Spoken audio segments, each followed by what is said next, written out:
अरुण जी देखिए, ये जो नई चीज नहीं है, मध्य प्रदेश में अजय जी जानते हैं कि यहाँ क्या स्थिति है, जो स्वीकृत पद है आपको भी पता है क्या स्थिति है, कितने लंबे वक्त रिक्त पड़े रहे, आज भी कितने सारे पद मध्य प्रदेश में रिक्त हैं, और देश की क्या हालात है। देश की हालात आप सुनिएगा, मैं जयराम रमेश जी की जुबानी ही सुनाया था, उन्होंने इस चीज को भी उठाया, और ये नई चीज नहीं है, लेकिन ओपन हुई ये फाइल, तो हम इस पर बात करें, सुनिएगा जयराम जी को। पर 2019 को मैंने खुद सुप्रीम कोर्ट में चुनौती दी। मैंने पिटीशन फाइल किया। अफसोस की बात है कि करीब 6 साल हो गए हैं, आज भी ये मामला सुप्रीम कोर्ट में लंबित है।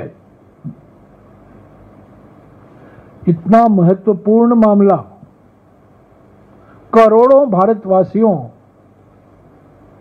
से जुड़ा हुआ यह मामला, पारदर्शिता और जवाबदेही से जुड़ा हुआ मामला, 6 साल हो गए हैं, मेरा पिटीशन अभी भी सुप्रीम कोर्ट में लंबित है।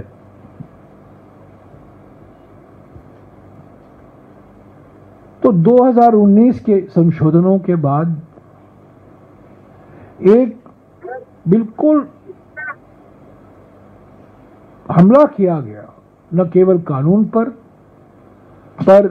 सेंट्रल इंफॉर्मेशन कमीशन पर। और आज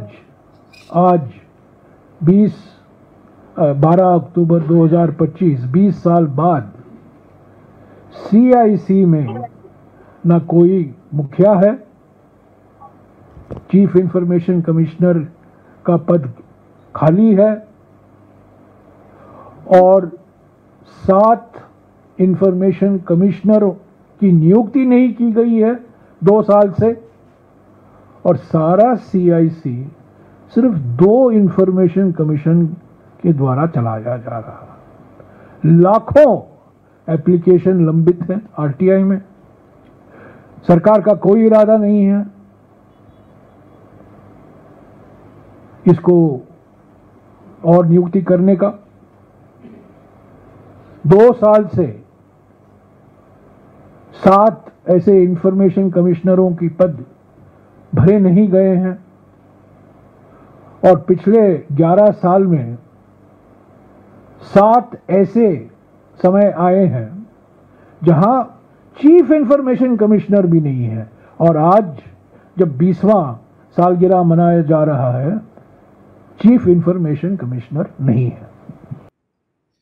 वही देखिए, अभी जो अरुण जी सुन रहे थे आप, जो अजय जी का दर्द था वही कहीं और सभी का है। देखिए बहुत विचित्र स्थिति है, और एक बहुत दिलचस्प, मैं आज बात कर रहा था एक पूर्व मुख्य सूचना आयुक्त साहब से, तो उन्होंने मुझसे कहा कि भाई स्थितियां ऐसी हैं कि आप जो वहां रहता है, जिसकी ड्यूटी रहती है, जिसको अधिकारी बनाया जाता है, बहुत नीचे स्तर का अधिकारी होता है, सारी जिम्मेदारी अजय जी और उसको तफसील से आगे बता देंगे, कलेक्टर बच जाते हैं, SP बच जाते हैं, जितने बड़े बड़े लोग हैं सब बच जाते हैं, क्योंकि वो जो पहली सुनवाई करने वाला, जिसके यहाँ पहली इंफॉर्मेशन होती है, वो बहुत छोटे से आदमी को बना दिया जाता है कि ये यहाँ सूचना अधिकारी हैं इस मामले के। क्या कहेंगे अरुण सर, जो कह रहे हैं कि ये राम नाम सत्य कर दिया गया है और नहीं चाहती सरकार, मोदी जी केवल बातें करते हैं कि हम जो है पारदर्शी शासन और इस तरीके की ट्रांसपेरेंसी, आल ढाक के 3 पात। अरुण संजीव जी, जब सूचना का अधिकार कानून आया था, अजय भी इससे सहमत होंगे, तब हम लोगों ने ये माना था कि दूसरी आजादी है, कब हमारे लिए जानकारी का रास्ता खुला, जो जानकारी चाहे हम पा सकते हैं, और इसका फायदा भी हुआ। आखिरकार भाई व्यक्तिगत क्या है, सब कुछ खुला है। जब सरकार के अंदर आप आ गए, जब आप एक सरकारी नौकर हो या सरकारी जनप्रतिनिधि हो या प्रधानमंत्री, मंत्री, मुख्यमंत्री, कुछ भी हो, तो सब कुछ तो सार्वजनिक है। और इस कानून के बाद माना गया था कि जो लोग जैसे फाइलों में घपले करते हैं, जो करते हैं, सब कुछ खुला खेल फरुखाबादी हो जाएगा, और एक रास्ता ऐसा है कि आम आदमी का जो अधिकार था वो अपने बारे में जानकारी हासिल करेगा। और मैं ये जानता हूं, अजय भी जानते हैं कि लाखों लोगों ने इस कानून के बाद अपना हक हासिल किया इसके जरिए।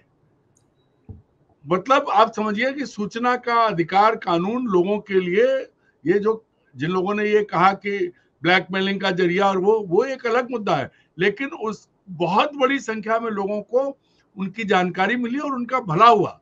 लोगों की जिंदगियां बर्बाद कर दी गई थी, वो बचे, उनको उनका हक मिला। लेकिन वही बात है कि 2011 आने के बाद जो इसको धीरे धीरे काटने की कोशिश हुई, वो अब जयराम रमेश जी ने कहा कि उसका अंतिम संस्कार हो गया। लेकिन क्यों दरअसल क्या छुपाना है, और क्यों छुपाना और किससे छुपाना है? प्रधानमंत्री नरेंद्र मोदी ने झूठी जानकारी दी, गलत जानकारी दी अपनी पढ़ाई के बारे में, और उस पढ़ाई के उस एक जानकारी की वजह से पूरे सूचना के अधिकार कानून की हत्या हुई है। मेन वजह वो है पहली। और उसके साथ साथ भ्रष्ट नौकरशाह, जिनको अपनी जानकारी, अब देखिए कल परसों से मध्य प्रदेश में एक नौकर पीडब्ल्यूडी इंजीनियर जो अरबों में खेल रहा है, और वो जो है वो चुनाव में भी उतरना चाहता था, सब कुछ है। अब अगर उसके बारे में जानकारी मांगी जाती कि भाई कैसे हो रहा है, तो हम ब्लैकमेलर हो जाते, और बाद में लोकायुक्त ने पकड़ा है उसको। ये जो सिस्टम हुआ, एक पूरा एक गिरोह बना, जिसकी अगुवाई, दुर्भाग्य से जिसकी अगुवाई प्रधानमंत्री नरेंद्र मोदी के नाम से की गई। क्योंकि आप देखिए, उन्होंने जब 2017 में शायद अपना जो है जीएसटी लागू किया था, आधी रात को तो कहा था आजादी आई, और उनकी आजादी कितनी नकली थी कि 8 साल बाद उन्होंने उस आजादी को खत्म किया और दोबारा फिर उसमें थोड़ी हेरा फेरी की और फिर लाद दिया। लेकिन जहां बात आई कि भाई उनकी डिग्री, आज पूरी दुनिया में इस बात पर बात हो रही है, और उसके बाद एक के बाद एक पूरे इस तरह की कोशिशें हुई कि आप इस कानून का नाम लेना बंद कर दीजिए। अब जब ये बात आती है कि संसद की समितियों की सिफारिशों को रद्दी में डाल दिया गया, केंद्रीय चुनाव आयोग खाली है, उसमें न तो मुख्य सूचना आयुक्त है, न सूचना आयुक्त और हैं, कहीं भी आप क्या करेंगे? राज्यों में, खासतौर पर बीजेपी के शासन में आने के बाद, मध्य प्रदेश में भी जो अभी अजय दुबे जी कह रहे थे कि बाबूलाल गौर ने पैसे बढ़ा दिए, 50 रुपए और 500 रुपए कर दिए। धीरे धीरे इन लोगों ने आरटीआई कानून को कमजोर करने की कोशिश की और करते गए।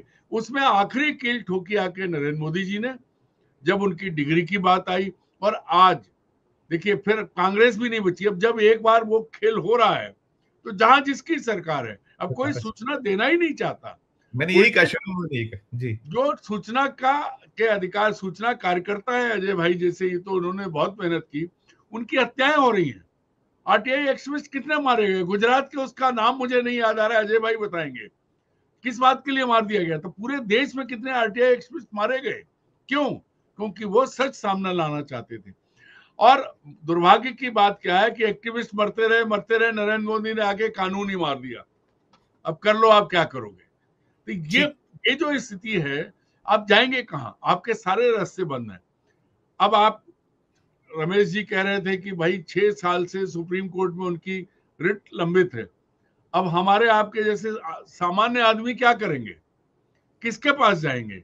सरकार ने दरवाजा बंद कर दिया, उसमें कीलें ठोक दी कि आप खटखटावे तो खोल भी नहीं सकता कोई, और जहां आवाज दी जा सकती थी, वो 6 साल तक उसे फुर्सत नहीं है। एक घटिया पत्रकार को आधी रात अगर पुलिस पकड़ती है, तो आधी रात कोर्ट खुल जाता है, क्योंकि वो सरकार का प्रिय है। और इतने बड़े कानून की हत्या हो रही है, इसके लिए बड़े लेवल पे बात हो रही है, उसकी सुनवाई तक नहीं है। बिल्कुल। ये जो सुनियोजित साजिश इस कानून की हत्या करने की हुई, और साजिश क्या, खुला खेल किया, वो प्रधानमंत्री की अगुवाई में हुआ। और अब देखिए क्या होता है। मैं अपनी बात खत्म करने से पहले एक बात बता दूं आपको। चलिए आरटीआई तो खत्म हुआ, इन सरकार ने तो मीडिया से डायरेक्ट कांटेक्ट खत्म कर दिया। आज तक 12 साल में नरेंद्र मोदी ने प्रेस कॉन्फ्रेंस नहीं किए। अमित शाह से अगर सवाल पूछो तो कहते हैं भैया ऐसा सवाल मत पूछो, ऐसे पूछते हैं क्या? अब तो और वर्तमान कृषि मंत्री, अरे भाई आप ऐसा क्यों पूछ रहे हैं, अलग से बैठ के बात करें। सवाल तक पूछना इन्होंने वो कर दिया, गुनाह कर दिया है। सवाल पूछने में नौकरी चली जाती है, सवाल पूछने में नौकरी चली जाती है अरुण जी, बहुत नौकरी चली जाती है।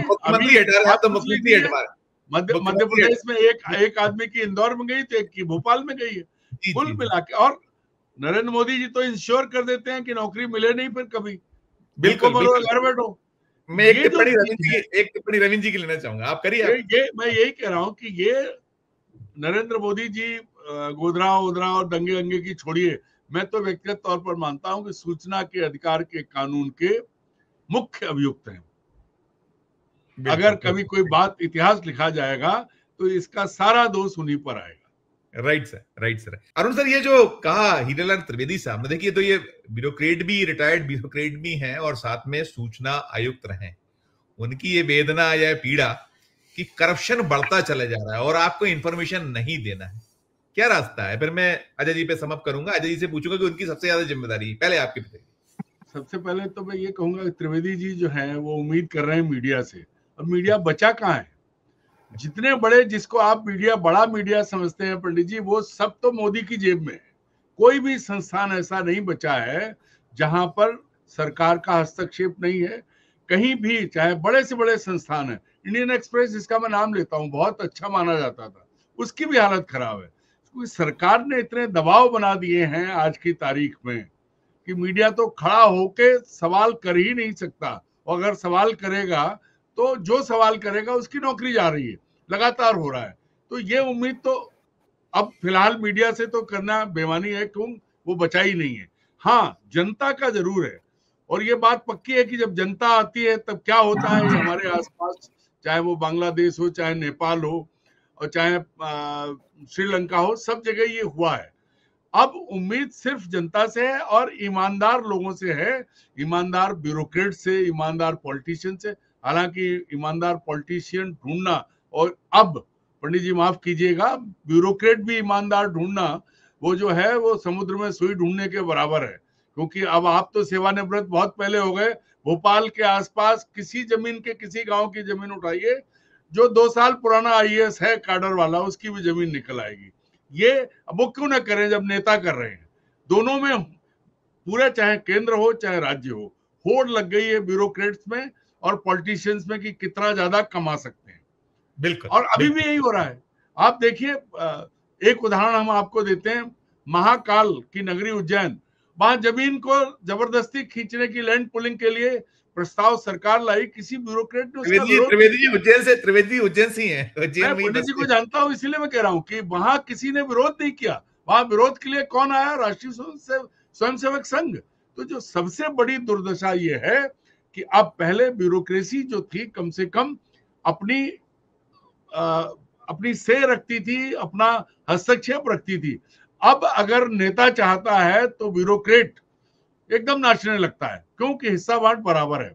इसलिए सूचना के अधिकार की हत्या जो आज कहा है जयराम रमेश ने, वो फिलहाल तो तभी होगी जिस दिन वो जनता जिसे सूचना चाहिए वो जब सीधे सामने खड़ी होगी तभी निकलेगी। और दूसरी चीज ये है कि जो जयराम रमेश ने कहा वो पहले मैंने कहा था, जो उन्होंने कारण गिनाया मैंने वहीं से शुरुआत की थी कि अगर डिग्री की बात नहीं कर रहे होते, अगर आप ब्लैक मनी जो नोटबंदी की बात नहीं कर रहे होते, बाकी सारी चीजें जो आई हैं उन पर मोदी को छोड़ के अरुण जी, मोदी को छोड़ के जो मांग लेते तो फिर कोई दिक्कत नहीं थी, सब कुछ हो जाता, सब कुछ माफ था, सब कुछ माफ था। और खत्म कर रहा हूं, दुर्भाग्य की बात यह है कि नरेंद्र मोदी जी और उनकी टीम, उनको ये भी नहीं मालूम है कि गलत जानकारी भी देना है तो उसको कैसे देना है।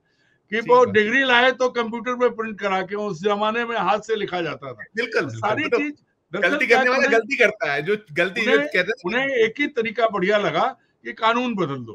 और दुर्भाग्य की बात यह है कि एक बार जो एक प्रथा बन जाए, अभी जैसे कि नरेंद्र मोदी जी बहुत सारे काम, ऐसा तो कांग्रेस के समय हुआ, ऐसा ही अब कांग्रेस भी कर रही है कि जब ये कर रहे हैं तो हम क्यों छोड़ दें।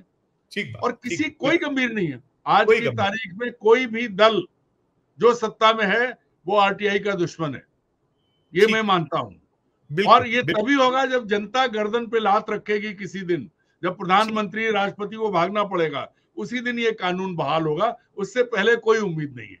नहीं, ठीक।